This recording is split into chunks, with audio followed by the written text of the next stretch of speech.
Hi everyone. Earlier this month, I briefly discussed the concept of critical reevaluation in film.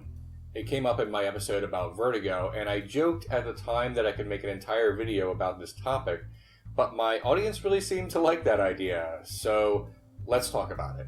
Critical reevaluation in film is the process of looking back on earlier films that received a certain kind of reaction, usually negative, and then looking at it through new eyes, through years of research and debate to determine that maybe the initial critical reaction to it was flawed. In fairness to film critics who have to review new releases, they typically only get one shot. They watch a movie, usually before it's even released to the public in some kind of private screening. They have to write up a review in a short amount of time, they have a deadline, and then that's it. They don't have the luxury I had with my video on Vertigo, judging this film after over 50 years of scholarly debate. A movie review of a new release in a newspaper or website these days isn't an analysis, and I'm not mocking it, it's just not. It's a short initial impression of something someone just saw with no time to digest it. One of the biggest reasons a movie is misjudged or misunderstood in its time is just the traditional format of movie reviewing. The deadline kind of sucks. It's just the nature of the beast. People want to see that Rotten Tomatoes score. They want to know if it has 60% or higher before they decide whether or not to go see Fantastic Four.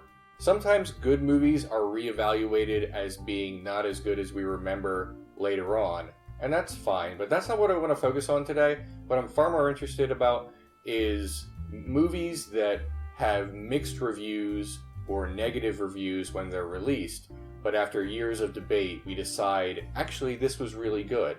This has more depth than we thought. We just didn't have enough time to digest it. So I'm actually going to start with family films. Can you believe that Home Alone has a 54% on Rotten Tomatoes? Critical reaction to this family film landmark, this surprisingly good comedy, was mixed at the time. It's now regarded as a modern Christmas classic. And it was big at the box office at the time, but critics weren't as thrilled. They weren't as enthusiastic back then. To understand critical reevaluation, we always need to ask, why?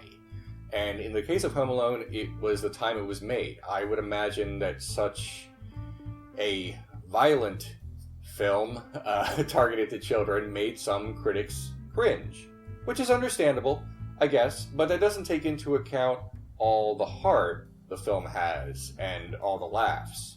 A lot of it's slapstick, and that's normally not my thing, but it's slapstick humor done incredibly well. One review, and I'm not going to name names because I feel like this will end up being a rant against one or two specific critics. One review was negative because he found the subplot with the burglars unbelievable. His word. That's not a subplot. That's the plot. That's the big conflict of the film. Not sitting around in pajamas waiting for his mommy to come home.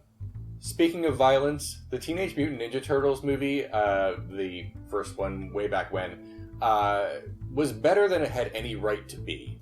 It's not a great film, but it was better than we thought it would be for just a cash-in, and yet it only has 40% on Rotten Tomatoes. The first one, the only good one. Again, I feel that this movie debuted around a time when parents were in a moral panic about violence in media. And I fully understand that. Kids watching graphic violence may reinforce the idea that violence is a reasonable reaction to any conflict. But this is not graphic violence. It's silly, funny violence. It's sub-Power Rangers violence. Alright, moving on. If there is one movie genre that is worthy of a lot of critical reevaluation, it's horror. And this actually happens a lot. Among the very best horror films ever made were not praised during their releases. Fun tip, if you're looking through Rotten Tomatoes for good, recent horror movies, take whatever score it has and add 20% to it. This removes every critic who will almost always give a horror movie a bad score. Okay, don't believe me? Let's go through some examples. Psycho. Some say it's the best horror movie ever. A lot of people at the time said it was smut. It was trash. It was a B movie. Critics didn't want to acknowledge how well it was shot, how terrifying it was, how it mixed the psychological with horror. Nothing like that. No, it's Hitchcock's most famous work, The Shining. Again, some people say this is the best horror movie ever. At the time, a lot of people said it was slow. Yeah, slow. Yeah, sure, you never want to build up the scares or create mood. Heaven forbid. The Shining was even nominated for a Razzie. Historically, it becomes in vogue to be a contrarian when it comes to popular, well-received directors.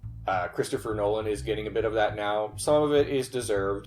Kubrick was getting a lot of that around the same time. So that may be the why of all this.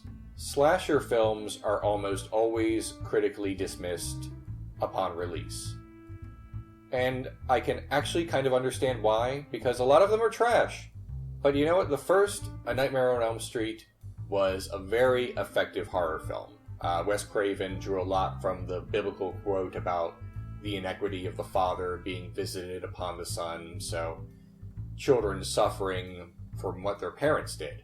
It's actually a remarkable horror film, and the critics thought it was just garbage, like so many other slasher films. Ditto for the sequel, which is now considered one of the most important gay films of the 1980s. Critics don't always want to give even a good horror movie its due. It's gross, you know? And I get turned off by some gross things, so I can understand that. But it's a trend, especially with horror. Critical reevaluation is very common in that genre.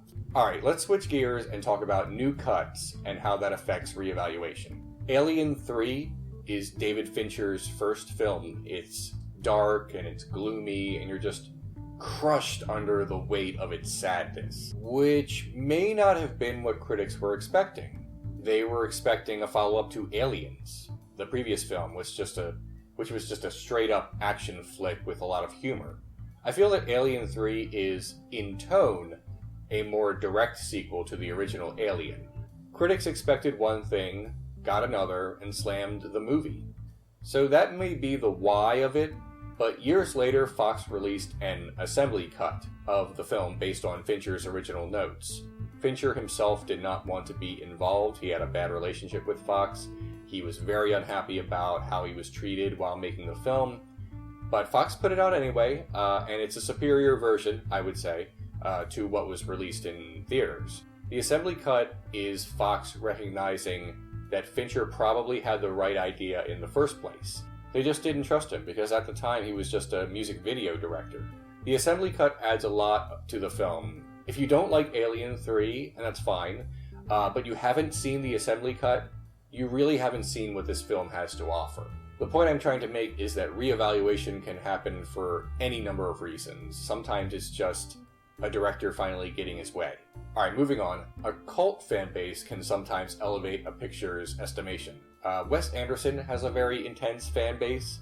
The Life Aquatic of Steve Zissou is everyone's first, second, or third favorite Wes Anderson film. And it is listed as rotten. 11 years after it was released, the critics who said it was too smug might be backing down. Because Wes Anderson has proven himself to be one of the great directors of his time. And you know what? His films have a right to be smug. Event Horizon, 24%. Really? This movie eventually gained a cult following, and that helped its critical reevaluation. Most people see this as Paul W.S. Anderson's only good movie, although I have a soft spot for Mortal Kombat. Cult fan bases also help a lot of midnight movies like the Rocky Horror Picture Show and El Topo. I feel bad for critics who have to very quickly evaluate complex films. Right away, meet the deadline. How do you quickly understand 2001: A Space Odyssey? How do you immediately piece together Blade Runner?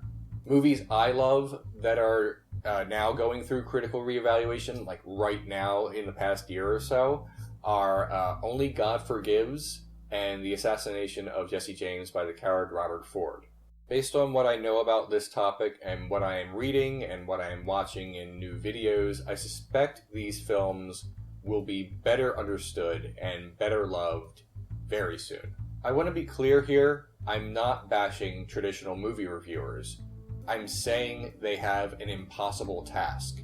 Imagine giving your initial impression of something, and that is what people say you think about it forever.